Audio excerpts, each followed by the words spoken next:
Bonjour. Bonjour. Vous allez bien? Bien, merci. Dites-moi. On va au restaurant Salvarino. Salvarino, vous connaissez? Je vois où c'est. D'accord, ok. Bon, non. Très bien. Merci. C'est parti. Allez, on y va. Fermeture des portes, destination encodée.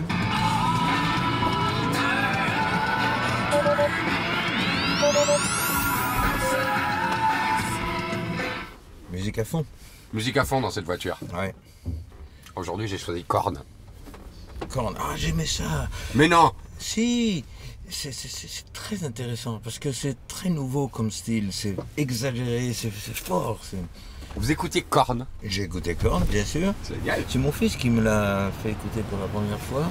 Et j'aime les musiques nouvelles, j'aime les propositions nouvelles. Ce que j'aime pas, c'est les choses qui se répètent. Vous savez, il y a beaucoup de musiques qui se font sur des choses parce que ça doit marcher, parce que c'est à la mode et tout ça. Moi, je suis plutôt attiré par les personnages qui osent, qui me heurtent. Voilà, c'est ça qui est beau. Je pense que la demoiselle a décidé de vous tirer le portrait. Richard Cosciante, vous êtes né à Saigon d'un père italien et d'une mère française. Cette double nationalité vous fera voyager. À l'âge de 11 ans, vos parents décident de s'installer à Rome. Là-bas, vous serez bercé par des airs d'opéra. Parfait autodidacte, vous apprenez le piano sur le tard et à l'âge de 21 ans, vous composez vos mélodies instinctivement. Et quelle mélodie! Le public français vous découvre grâce à la chanson Marguerite, mais c'est avec un coup de soleil que vous triomphez. Italien, français, anglais, espagnol, vous chantez dans toutes les langues, car pour vous, la musique n'a pas de frontières. En 1998, vous collaborez avec Luc Plamondon sur le spectacle Notre-Dame de Paris. C'est un succès phénoménal. Derrière votre voix de rocaille se cache un grand timide qui chante l'amour comme personne. Et l'amour, c'est justement une question de feeling. Elle vous connaît, la gamine, hein? C'est bien dit tout ça. Oui, sauf que je suis parti du Vietnam parce qu'on devait partir. On ne pouvait plus rester là-bas. Vous pouviez plus rester, hein? Non, on ne pouvait plus. Il y avait la guerre qui allait arriver. Et donc on s'est réfugié dans le pays de mon père, qui est l'Italie. On est allé à Rome. Parce que votre père est italien, votre mère est française. Voilà.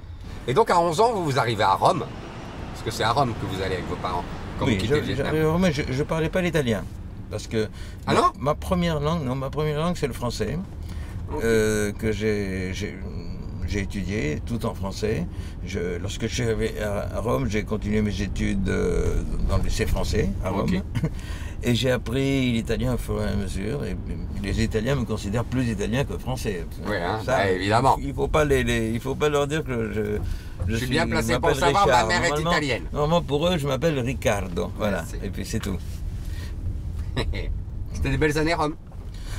Oui. En même temps, c'est l'adolescence à partir de 11 ans qui commence, donc c'est toujours des années un peu merdiques. Mais j'aime bien l'adolescence. C'est vrai? Oui, pour moi, c'est une période de transformation. Alors, une période de transformation, c'est pas facile, mais c'est une période dans laquelle on se crée. Et en fait, la musique n'est pas votre centre d'intérêt principal quand vous êtes gamin? Oh si, absolument. Tout de suite. C'est tout de suite mon centre principal, et ça devient très vite ma raison de vivre. Pourquoi? Raison de vivre? Oui, pourquoi? Parce que j'étais timide, extrêmement timide, et puis j'étais très renfermé. Et donc, j'ai découvert qu'en chantant, j'avais la possibilité de communiquer avec les gens. Donc, très vite, c'est devenu quelque chose de fondamental pour moi. Ah ouais. De pouvoir m'exprimer en musique.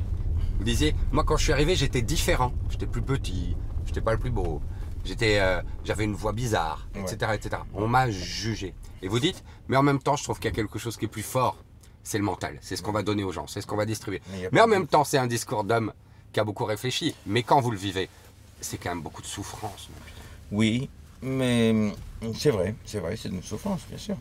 Mais c'est un prix à payer. On doit comprendre très vite, à un certain moment, qu'on peut plus se baser sur des paramètres communs. Parce que les gens nous veulent tous pareils. On est tous différents. Tandis que j'aime cette manière d'être pas conforme. J'aime les gens qui luttent contre cette manière d'être uniforme.